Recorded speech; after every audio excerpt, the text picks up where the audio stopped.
should not be rewarding people for breaking the law. With respect to immigration generally, I think it is time that the Congress and American people do address that issue. And part of the solution, in addition to more security at the border, we need to close the border, making sure our employers hire only those who are here legally. Needs to be a system where those who are not here illegally do have to come forward, can't continue to live beneath the radar and be a financial burden on us when they do get in an auto accident, end up in an emergency room, and the rest of us end up paying for the care that the doctors give them. That is a financial burden. And go before some administrative legal process and have a magistrate, a judge, decide what the appropriate penalty should be. And I think we'll have a national debate as to what the range of those penalties should be or what we should do with those people. Obviously, some of them could be sent directly back home. Others, I'll let a judge decide that question. That's why we appoint judges. But the immigration debate is just starting.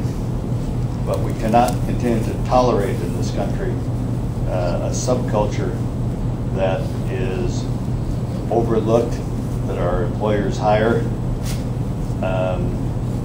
We've got to address the issue, and we've got to address it in a way where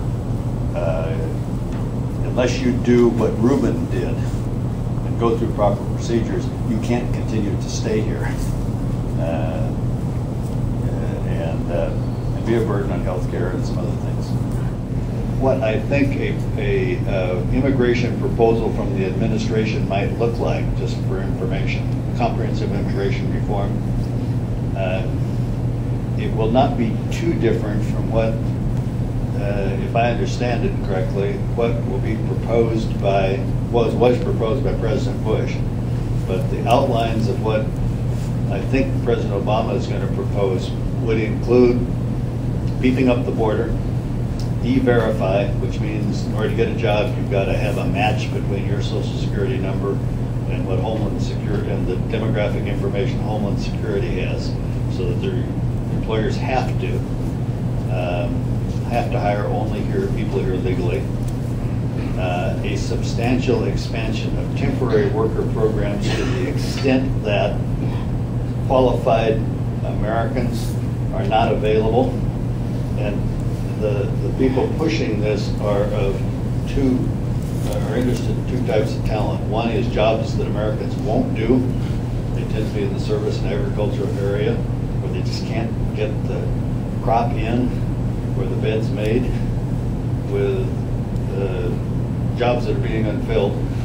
And the other is being led by high tech.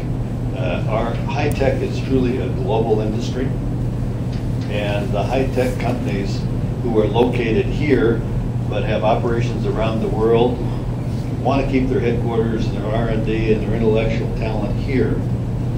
But in order to do so, they want to take advantage of the fact that there's some very, very qualified talent that is foreign national, in most cases educated overseas. There's 10 times as many electrical engineers produced in China as there are in the United States. China is about to become the largest electronics market. U.S. companies that want to do business in China would like to be able, again, where they can't find or where there's better talent overseas, they'd like to be able to bring somebody here temporarily, put them in the work in the U.S. laboratory, and then use that talent rather than move the laboratory overseas. That's the other driver. But an expanded temporary worker program, we'd have to debate what the parameters were, combined with a requirement for anybody who's here illegally, without a documentation, limited period of time to come forth, declare themselves, and go through a process that would include an appearance before a judge. In order not to be summarily deported, a person would have to pay whatever penalty that judge assessed and have to demonstrate either they could speak English or in a program to speak English. They'd have to go through a background check to demonstrate that they paid all of their taxes and that they do not have a criminal record and that they've got a job and a basis for supporting themselves. Then if they paid the penalty, they would be issued a temporary piece of paper, what it would be called, that would allow them to go to the back of the line with respect to legal immigration. We would debate whether they also have to go back to their country or not, and I'm not sure how that would come out.